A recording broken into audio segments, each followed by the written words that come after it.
Hello, I'm Edward Fairfax, and this is Views of a Progressive Christian, the internet video series that presents points of interest to the progressive Christian community, also to secular and theological communities worldwide.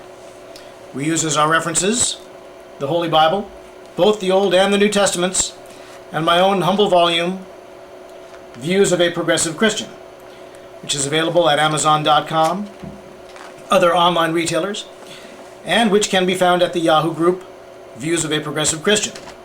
There, buyers will find a direct link and discount code to make the book even more affordable. Progressive Christianity is, in short, a seemingly new worldview that embraces the secular disciplines of history and science as much as the religious institutions of Scripture and prayer. Today, why progressive Christianity?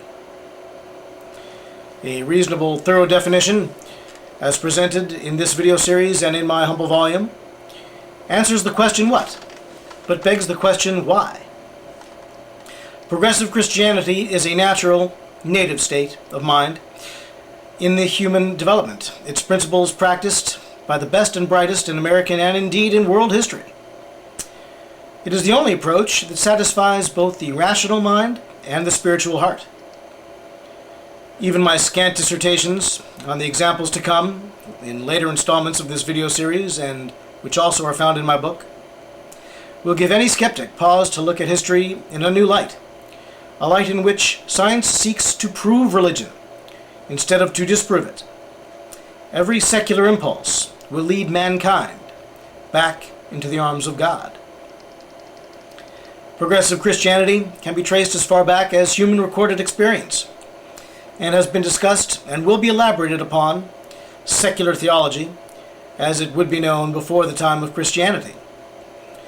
Tracing the developments of the church and the scientific secular community is a subject fit for volumes, but it takes its place here as a part of the story of secular theology and thus progressive Christianity.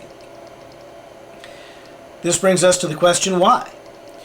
Secular theology is so important because it is the only way to repair a chasm in society which has given rise to extremism and fanaticism. Unfettered religion in a secular world is a challenging and often volatile mix in every corner of the globe.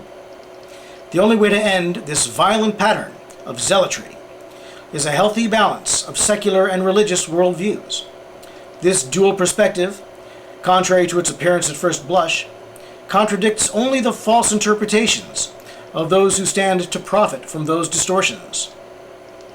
I would argue that this necessarily reasonable outlook of secular theology is the only suitable weapon against religious and even secular extremism of any sect. If enough people adopt more moderate, more well-balanced worldview, the world will consequently be a better place. And while that may sound like a thinly guised challenge to the separation of church and state, a call to theocracy, it is in fact the opposite. To integrate a secular theology into cultures that are already radically ecclesiastical or theological could only moderate many positions on the global stage. This is entirely beside the point, however, as the spread of secular theology is best served at the community level, the better to administer and maintain the separation of church and state rather than to impeach it.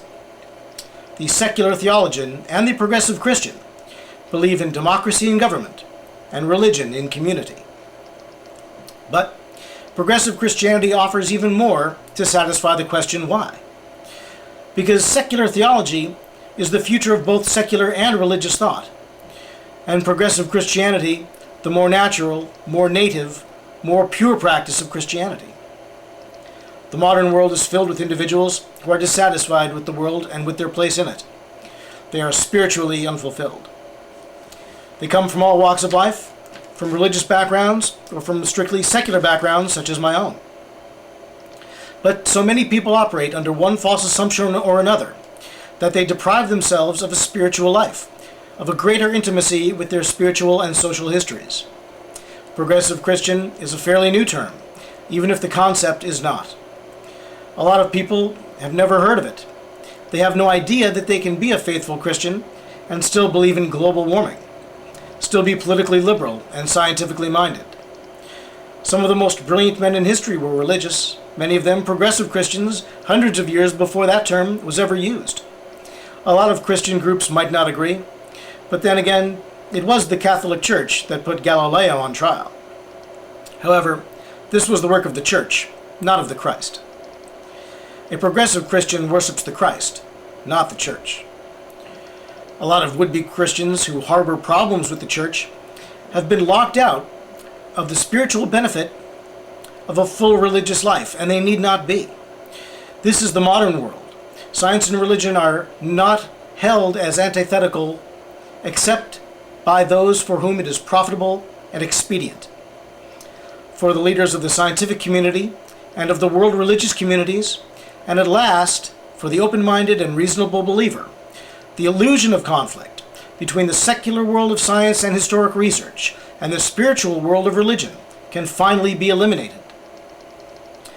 And though politics and religion have become increasingly intertwined in modern life, the modern believer need not toe the party line of the majority's political points of view.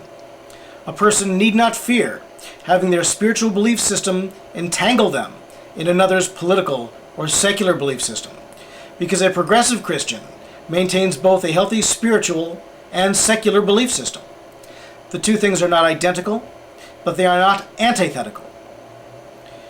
The progressive Christian embraces both, for the progressive Christian knows the difference between what is good for the individual and what best serves a healthy and thriving nation. I hope this has given you something to think about. This is Views of a Progressive Christian. I am Edward Fairfax, and until next time, I urge you to keep believing, but also to keep thinking. Thank you.